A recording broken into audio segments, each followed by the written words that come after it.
Hello guys, it's Cedric for a new tutorial. Today we will be looking at a new render that I've been doing just a couple of days ago, and I asked on the X-Particle and Cycle 4D community if people were happy to have a breakdown, and everybody says yes. So here we are. I'm going to show you how to do this. First, let's have a look at the render that the first render.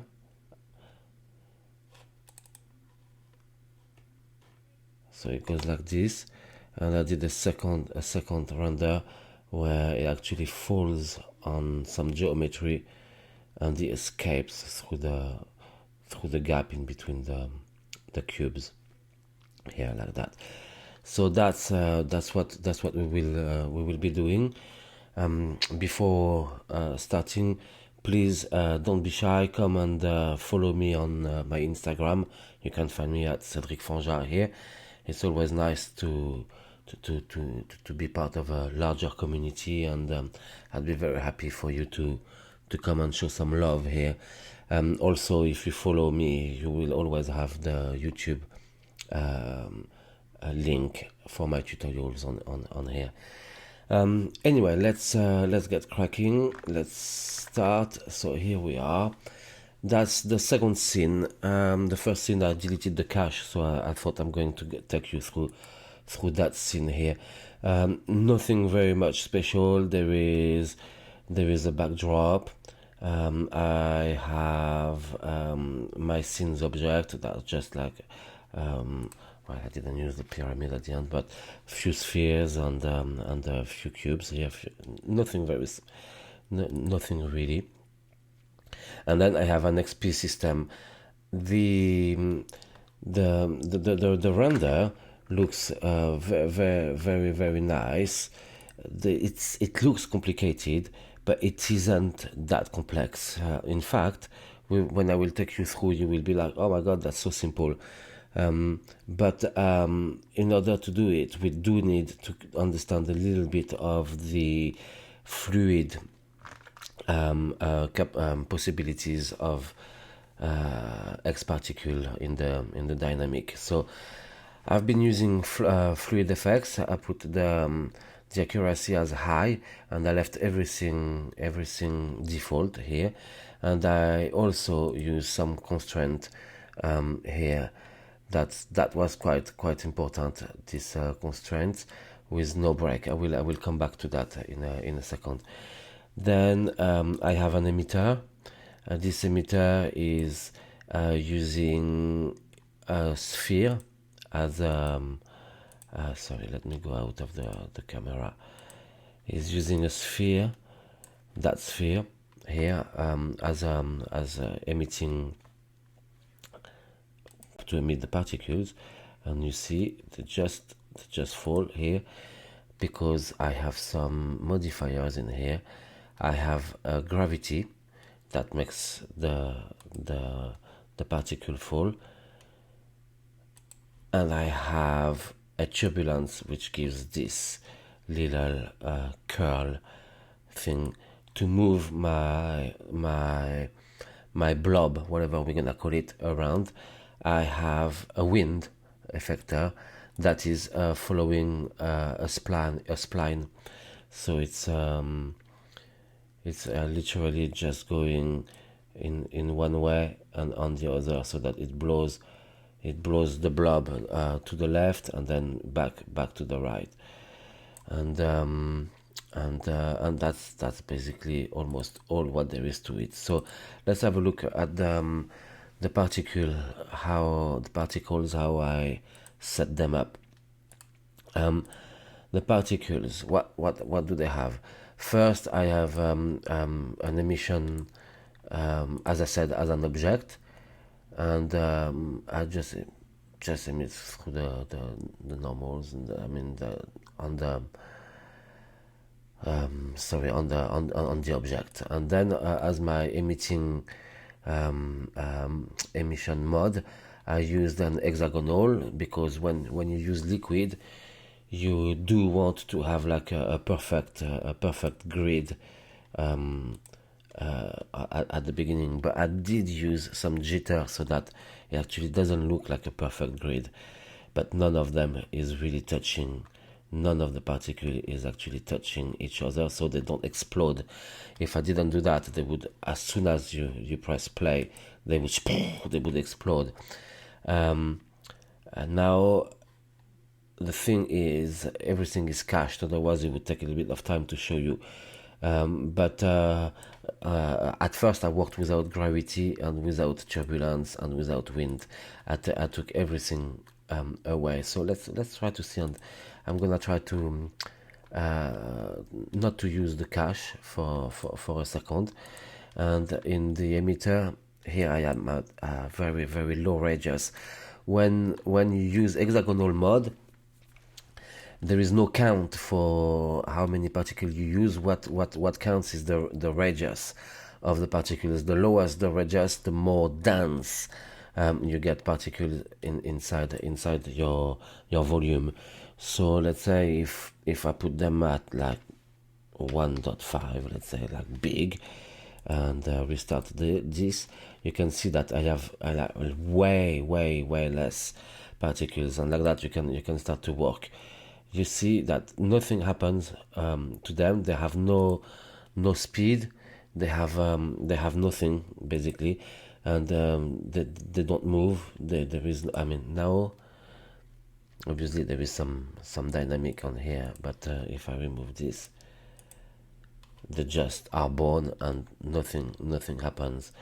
Then as soon as I start to put the liquid, they start to behave like a liquid, but I didn't want them to behave like a liquid.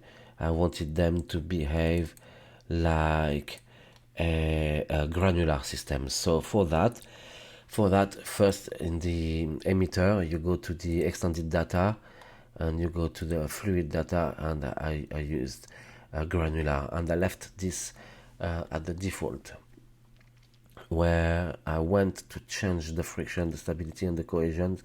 This I used actually the constraint to change the stiffness, the radius, the connection limit. All this I did. Also the break as, which I changed from the default, which is relative connected to none, and we will come back to that maybe more in details. So I had my ball, and particles were not connecting to each other. I put a gravity. My gravity, I think it was too strong. It was falling too quickly to the floor. So I did limit this. But you see, as soon as they fall, they break, and well, there is nothing that happens. I had this on my plane here. Let's put it here. Let's start again. I have a collision on these and on the plane, just here at the same level exactly as my backdrop. So that's it, and that's the beginning of it. But they are not very cohesive. There is no proper cohesion. They just behave like this as a liquid, and there is no bounce and no friction. I removed that also in the physical data. There is a bit of friction. There is a bit of friction, but no bounce at all on my particles. That's quite important. I didn't want them to bounce back. Then I wanted them to behave in a different way than that. I wanted them to be a little bit animated in themselves, not just to fall like this. So I started to play with turbulence, and I found a setting that pleased me, and I kept it ever after. So that was my setting. Not too much, very small scale on the curl. Again, they are not cohesive, and that's where I started to add the constraint to make them to connect them at birth. And now when they will be born, they will be connected to each other. Each particle will be connected with this set of settings, and that started to. I mean, after I played a lot with it, I found some settings that were quite cohesive, quite nice, like this, and where my blob just was active, but without losing his shape, really. And that's it. Then to find these settings, I obviously it's a little bit of trial and error on the turbulence. At first I had too much, then I have not enough, my scale was too big, and then I came back to something very, very basic and just dialed down the scale. That's all what I did, so that it doesn't make it go like all over the place. If it was too big, it would be like too much, and it would not be as nice. And then that was almost all what there is, because on my gravity, when I added the gravity, as soon as I add the gravity, we kind of get the effect. So of course there is a collider tag on every on each of these objects and on the floor, and let's have a look what happens. So now we don't have much particles, but they will still react nicely to the geometry in here. And I didn't activate the wind yet also, so they just fall, and then they will not have any motion after that. They will just fall and stay and lay down here. So that's when I had the idea of to give them some motion, bring some wind in the scene. And here is the wind. I'm gonna hide it so that we don't see this all the time, but the wind is actually, we will see, it's gonna start a little bit after. I didn't want to push them, and you see it's already starting to push them to the side. It makes them more alive. It makes it feel like it has a way of moving on its own. This little blob here is going to crash on these balls, on that ball, then on this geometry, and I came back the other side, so that I push it, and it will come through this. Oh gosh, I hate this thing when it does that. Through this this part here, and that's really basically all what there is to it. If I was to render this now, it would not look good, because I obviously don't have enough particles. You see, they're huge. I mean, it can be something that you're looking for, but I went much smaller, and that's so that let's get back to what we had here, which was 0.45. It takes a lot more. In fact, it takes so much that I'm not gonna press play. I'm just gonna reactivate the cache, and that gives us this much more detailed, much more beautiful little ball here. And if some of you said, oh yeah, I like the lighting also, well, for the lighting there is nothing. I just have an environment, and I rotate it a little bit to the side. It's just an HDR, really basic. There is almost nothing more to it. That's all what there is. To move my wind, I chose a full spline, but I could have just keyframed it like very easily. And that's really, in a nutshell, that's what it is. That this type of simple renders, which look good, I learned by looking at the Insidium content repository, which each time I open a scene from them, I'm like, gosh, that's so simple. And I've always tried to do like difficult things, much very, very difficult with like a lot of calculations and things. And I think like sometimes it's good to just get back to the basics and not necessarily use like crazily a lot of effectors. Stay simple and experiment with few parameters. In the constraint, I did play a lot with these settings, and in fact, I could show you that. Yeah, let's have a look. Actually, I will come back to my emitter and go back to a big number here so that it's quick to calculate. But and I will deactivate that in the setting here. So here the fall. Do you know what? I'm gonna put that ball. Where is it? The sphere. I'm gonna move it down a little bit so that they are born a little bit more close to here, so that they don't take too much time to fall.